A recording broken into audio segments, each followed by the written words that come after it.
آج پاکستان کی military establishment کو ایک اور ہزیمت دیکھنی پڑی ہے. جی ہاں، اللہ کی شان ہے. ہر دن پاکستانی ملٹری اسٹیبلشمنٹ کے اوپر بیٹھے ہوئے لوگ جو ہیں ان کا ہر روز کوئی پلان فیل ہوتا ہے, ہر روز ہزیمت ہوتی ہے, ہر روز عدالتوں سے لے کے چوپالوں تک اور چوکوں تک جو ڈسکشن ہو رہی ہے اس میں ان کے سیاسی کردار سے لے کے جو عدالتی کردار ہے اس کے اوپر ہر روز شکست ہو رہی ہے.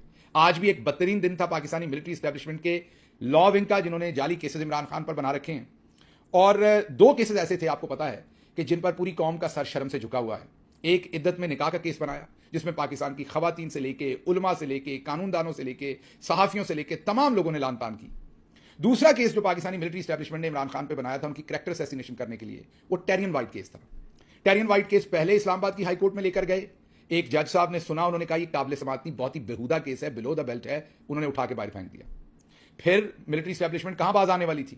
پھر ایک سپریم کورٹ کے جج صاحب, سینئر ترین جج تھے وہ, ایک اب ریٹائر ہو گئے, ان کے داماد کو کہا کہ اب آپ یہ کیس فائل کریں.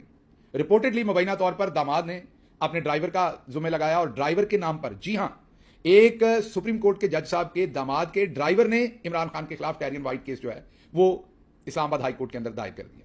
3 ججز کا بینچ بنا, انہوں نے فیصلہ دیا, اس میں عامر فاروق صاحب بھی تھے. عامر فاروق صاحب نے کہا یہ قابل سماعت ہے, دوسرے 2 ججز نے کہا یہ قابل سماعت نہیں ہے. فیصلہ جاری ہو گیا ویب سائٹ کے اوپر, ہم نے پہلے بھی تفصیل بتائی تھی. فیصلے کے بعد چودھری نظام الدین نے کہا کہ نہیں, اس کیس میں تو عمران خان کو ہم نے ہزیمت دینی ہے, عمران خان کے لیے ہم نے کریکٹر اسیسینیشن کا بندوبست ہر صورت کرنا ہے, یہ کیس کسی صورت ناقابل سماعت نہیں ہونا چاہیے. اس کو پھر سنیں, پاکستان کی نہیں دنیا کی عدالتی تاریخ میں بھی کبھی تک ایسا نہیں ہوا کہ کوئی عدالت فیصلہ دے اور اس کے بعد واپس لے لے. مین واپس قانونی طور پہ نہیں, بس کہے کہ کوئی فیصلہ نہیں ہوا تھا.